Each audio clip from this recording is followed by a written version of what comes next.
మీరు final destination cinema చూసిండ్రా? చూడనోళ్ళు ఒకసారి చూడుండ్రి. కానీ ఇప్పటికే చూసిన వాళ్ళకు ఆ సినిమాల రీల్స్ మీద ఉన్న సీన్లు ఇప్పుడు రియల్ గా అనిపిస్తున్నాయి.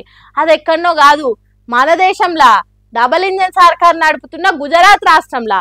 ఒక్కొక్క సీన్ చూస్తుంటే ఒళ్ళుకు ముళ్ళు వస్తున్నాయి. చూడండి ఎంత ఘోరం జరిగిందో.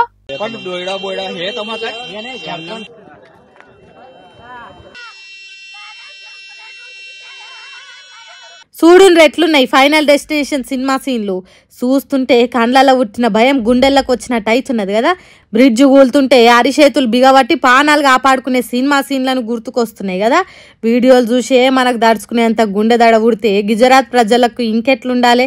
బ్రిడ్జ్ మీద నుంచి పోతుంటే ఒక్కసారే కూలి పడితే ఇంకెట్లుండాలి? గుజరాత్ రాష్ట్రంలో ఉన్న మహిసాగర్ నది మీద గంభీరా అనే పేరుతో కట్టిన బ్రిడ్జ్ ఇది. అది కూలి ట్రక్కులు, వ్యాన్లు, ట్యాంకర్లు నదిలో పడ్డాయట. ఆ వాహనాలలో ఉన్న జనం అల్లకల్లోలమైనరట. భూమి మీద పడితే బతికేటోళ్ళే కావచ్చు కానీ ఈత రాని మనుషులు నీళ్ళలో పడి జీవిడిచిండ్రట. ఇంకొందరు నదిలో పడ్డోళ్ళ మీద వ్యాన్లు పడ్డాయట. మరికొందరు వ్యాన్లు, ట్రక్కుల మీద పడ్డారట. అట్లా మొత్తం 9 మంది జీవిడిచిండ్రని చెప్తున్నారు ఇప్పటి వరకు. అయితే ఇంకొందరిని దావఖానాల చేరిక చేసిండ్రట.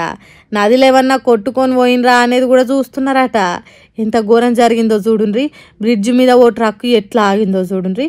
కూలేతానికి రెడీగా ఉన్నా అన్నట్టు సగం అటు సగం ఇటు ఉన్నది. దాని డ్రైవరు, దాంట్లో ఉన్న మనుషులు బతికి బయటపడ్డారు కావచ్చు. చూడుండ్రి ఎట్లున్నదో డబల్ ఇంజన్ సర్కార్ పాలన.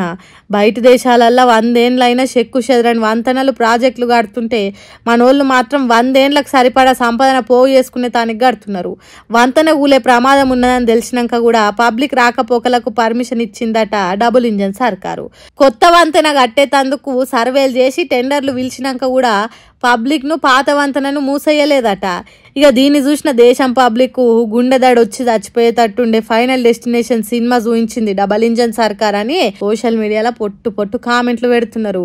ఏందో ఏమో ఇంకెంతమంది జీవిడిచిన వాళ్ళు వెళ్తారో ఏమో తలుచుకుంటేనే గుండె జల్లు మనవట్టే. మొన్న రేవంత్ రెడ్డి సిన్న ఛాలెంజ్ తీసుకొని నిన్న ప్రెస్ క్లబ్ లో చర్చ కోసం సీఎం కి కుర్చీ వేసి మరి దాని మీద చిట్టి రాసి పెట్టిరు కదా బీఆర్ఎస్ వాళ్ళు. కానీ సీఎం రాలేడు, డుమ్మా కొట్టిండు, మాట తప్పిండు. అబ్బో జర పెద్ద రచనే అయింది తెలంగాణ రాజకీయంలా. ఇగో ఇవాళ ఢిల్లీ టూర్ వరుస కొట్టుకొని హైదరాబాద్ చేరిండట ముఖ్యమంత్రి సారు. మరి ఈ ఛాలెంజ్ మీద ఏమన్నా మాట్లాడిండేమో, అట్లా చూసేద్దాం పా. వేరీ సీఎం ఏడి ముఖ్యమంత్రి ఏడి ఎక్కడికి వాయే అని నిన్న మొత్తం రచ్చాయే కదా ప్రెస్ క్లబ్ లా. ఇగో దిగిండి ఇయాలని హైదరాబాద్ లా. ఈ 2 దినాలు కేంద్ర మంత్రులు మన్సుఖ్ మాండవీయ, పీయూష్ గోయల్, జేపీ నడ్డాలను వేరుగా కలిసి ముచ్చట పెట్టిండట. ఆ ముచ్చట్ల రాష్ట్ర పారిశ్రామిక ప్రగతిలా ఎంతో important Zaheerabad industrial smart city అభివృద్ధికి కేంద్రం సంపూర్ణంగా సహకారం అందియాలని కోరిందట. దాంతో పాటే వరంగల్ ఎయిర్పోర్ట్ కట్టడానికి ఆర్థిక సాయము, రైతులకు ఎటువంటి తక్లీఫ్ రాకుండా ఎరువులను ఇవ్వాలని కేంద్ర మంత్రుల చెవుల చెప్పొచ్చిండట.